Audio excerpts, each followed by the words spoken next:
Assalamualaikum warahmatullahi wabarakatuh. Baik anak-anak, bertemu lagi bersama Bapak Islah Munawar, guru geografi yang sedang melakukan PPLSP di SMA PGRI 1 Bandung. Anak-anak, bagaimana kabar kalian? Semoga kita semua tetap sehat. Oleh karena itu, tetap jaga kesehatan. Apabila ingin keluar rumah, jangan lupa untuk memakai masker. Oke anak-anak, sekarang sebelum kita memulai pembelajaran, silahkan untuk absen, kalian hanya tinggal menuliskan nama pada kolom komentar video ini. Nah anak-anak, sebelum kita memulai pembelajaran, marilah kita berdoa terlebih dahulu agar pembelajaran kita barokah dan ilmu yang kita dapatkan bermanfaat. Anak-anak, minggu kemarin kita sudah belajar mengenai sumber data kependudukan, di mana ada 3 sumber data kependudukan, yaitu melalui sensus penduduk, registrasi penduduk, dan survei penduduk. Nah, anak-anak, sekarang kita akan belajar mengenai pengelolaan dan analisis data kependudukan. Silahkan sebelum kita masuk pada materi yang akan kita pelajari, siapkan catatan dan semua buku yang dibutuhkan dalam proses pembelajaran ini. Pengelolaan data kependudukan. Anak-anak, tujuan utama dari pengelolaan data kependudukan adalah menghasilkan tabel statistik yang berisi hasil registrasi penduduk, sensus, dan juga survei kependudukan. Tahap pengolahan data sangat menentukan seberapa jauh tingkat keakuratan dan ketepatan data statistik yang dihasilkan. BPS atau Badan Pusat Statistik telah menggunakan komputer sejak sekitar tahun 1960 untuk mengolah data. Nah, kemudian sejak tahun 1080-an, komputer meja atau desktop komputer telah digunakan di seluruh kantor BPS provinsi. Oleh karena itu, dengan komputer meja, kantor statistik di daerah segera memproses pengolahan data yang dimulai dari pengumpulan data, memasukkan data mentah ke dalam komputer, dan selanjutnya data tersebut dikirim ke BPS pusat untuk diolah menjadi data nasional.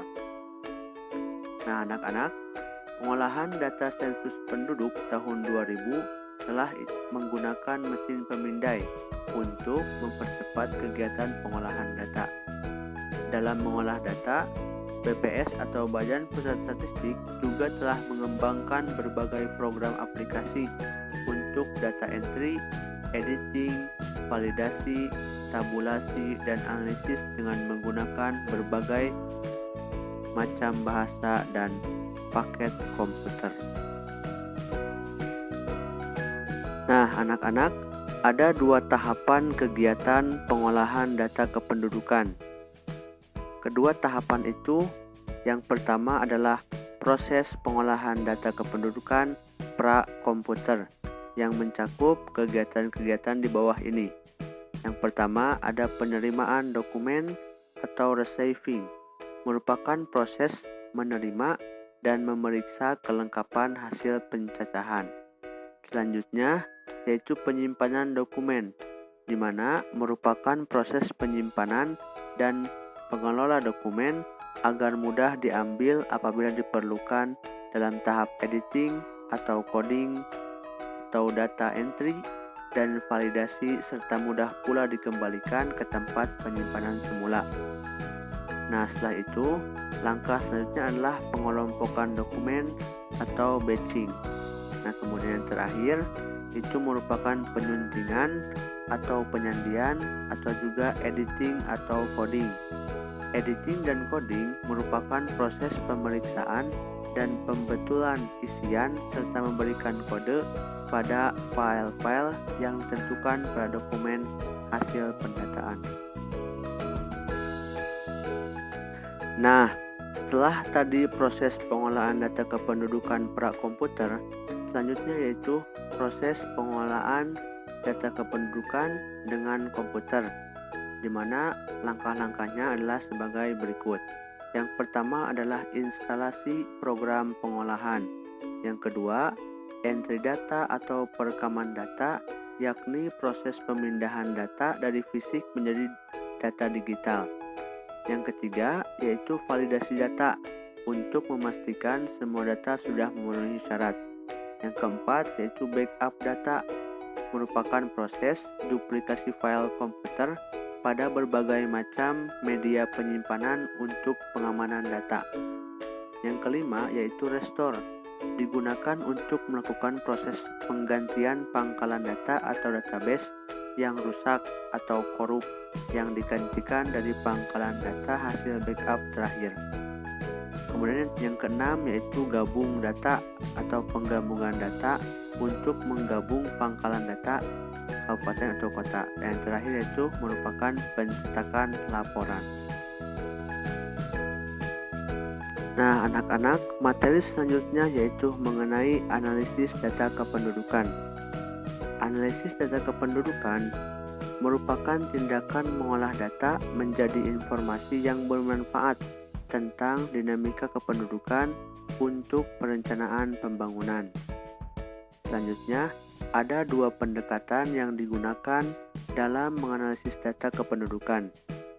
Keduanya adalah sebagai berikut. Yang pertama adalah pendekatan kohort atau kelompok atau cohort approach.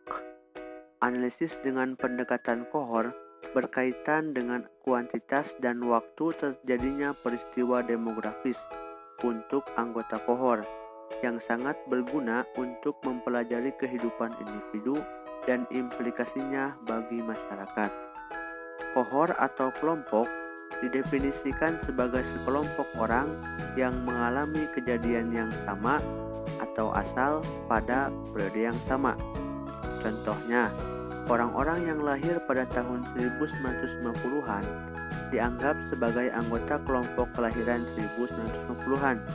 Orang-orang yang menikah pada tahun 1970 sampai 1980 dianggap sebagai anggota kelompok nikah tahun 1970 sampai 1980. Ada 3 elemen dasar dalam analisis kohort, yakni tanggal kalender asal peristiwa kohort, durasi atau jangka waktu yang berlangsung sejak asal peristiwa kohort, dan tanggal kalender saat terjadinya kejadian yang sedang diteliti.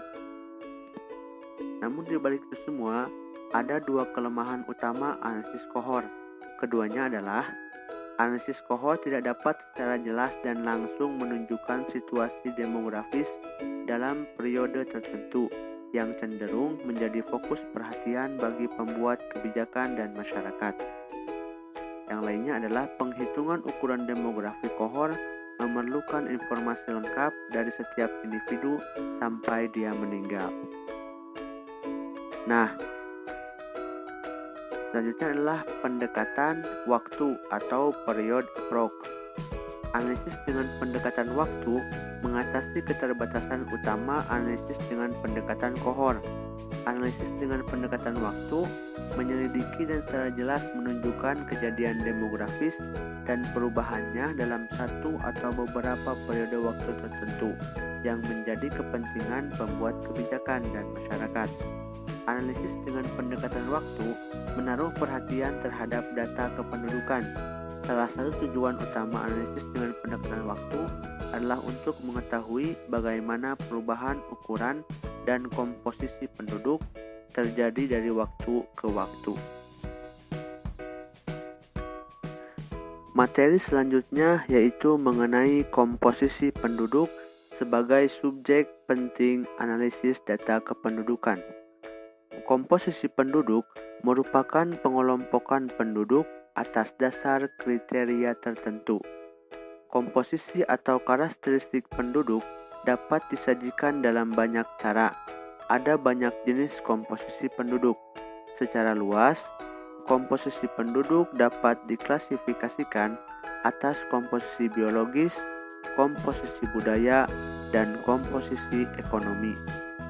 Dengan komposisi biologis, kita antara lain dapat membahas komposisi berdasarkan ras dan etnisitas, warna kulit, kelahiran, kematian, rasio jenis kelamin, dan struktur umur. Komposisi budaya antara lain mencakup komposisi atas dasar pendidikan, mulai huruf, status perkawinan, agama, dan juga bahasa. Komposisi ekonomi antara lain komposisi penduduk yang bekerja dan tidak bekerja, baik yang pengangguran, setengah menganggur, tenaga kerja surplus, penduduk yang aktif secara ekonomi, dan juga penduduk yang tidak aktif. Nah, anak-anak, berikut ini kita akan membahas komposisi penduduk berdasarkan umur dan jenis kelamin. Komposisi penduduk berdasarkan umur dan jenis kelamin menjadi bagian karakteristik dasar kependudukan. Seseorang tidak dapat melangkah terlalu jauh dalam mempelajari dinamika kependudukan atau migrasi tanpa memperhatikan komposisi penduduk berdasarkan umur dan jenis kelamin. Semua aspek kehidupan, individu atau masyarakat, sikap sosial, aktivitas ekonomi, kecenderungan politik dipengaruhi oleh umur dan juga jenis kelamin. Umur dan jenis kelamin mempengaruhi kebutuhan, pemikiran, sikap, dan perilaku manusia. Struktur umur dan jenis kelamin sangat memengaruhi kehidupan sosial ekonomi suatu bangsa. Nah, anak-anak, komposisi penduduk menurut umur atau usia dapat diklasifikasikan menjadi 3 kelompok berikut. Yang pertama adalah usia belum produktif, di mana merupakan kelompok umur yang di bawah 14 tahun. Yang kedua adalah usia produktif, yaitu kelompok umur dari umur 15 sampai 64 tahun. Yang terakhir adalah usia tidak produktif, yaitu merupakan kelompok umur yang di atas dari 64 tahun. Komposisi penduduk menurut umur menjadi dasar untuk menghitung rasio ketergantungan atau dependensi rasio. Rasio ketergantungan merupakan perbandingan jumlah penduduk umur 0 sampai 14 tahun yang ditambah dengan jumlah penduduk di atas 65 tahun. Keduanya disebut dengan bukan angkatan kerja dengan jumlah penduduk usia 15 sampai 64 tahun yang disebut dengan angkatan kerja. Rasio ketergantungan dapat digunakan sebagai indikator untuk menunjukkan keadaan ekonomi suatu negara. Semakin tinggi presentasi rasio ketergantungan, semakin tinggi pula beban yang harus ditanggung penduduk yang produktif untuk membiayai hidup penduduk yang belum produktif dan tidak produktif lagi. Semakin rendah presentase rasio ketergantungan, semakin rendah pula beban yang harus ditanggung penduduk yang produktif untuk membiayai hidup penduduk yang belum produktif dan tidak produktif lagi. Nah, di bawah ini merupakan rumus untuk menghitung rasio ketergantungan, di mana RK merupakan rasio ketergantungan dan rumusnya adalah P atau usia belum produktif dari 0 sampai 14 tahun ditambah usia yang tidak produktif, yaitu merupakan kelompok umur dari 65 tahun ke atas, yang dibagi dengan kelompok usia produktif dari umur 15 sampai 64 tahun dan kemudian dikalikan 100. Nah, anak-anak, selain komposisi penduduk berdasarkan usia, ada juga komposisi penduduk berdasarkan jenis kelamin. Komposisi penduduk berdasarkan jenis kelamin menunjukkan angka rasio jenis kelamin atau sex ratio. Rasio jenis kelamin adalah jumlah perempuan per 1000 laki-laki di suatu wilayah. Studi tentang rasio jenis kelamin dalam suatu populasi penting karena hal-hal berikut. Yang pertama yaitu mengenai analisis rasio jenis kelamin dapat membantu dalam menarik beberapa kesimpulan tentang pertumbuhan penduduk. Dan yang kedua adalah analisis rasio jenis kelamin dapat memproyeksikan persediaan tenaga kerja dan tingkat natalitas. Nah, untuk menghitung rasio jenis kelamin sendiri, ini merupakan rumus dari menghitung rasio jenis kelamin, di mana RJK yaitu rasio jenis kelamin, L merupakan jumlah penduduk laki-laki, dan P merupakan jumlah penduduk perempuan yang dikalikan 100 sebagai konstanta.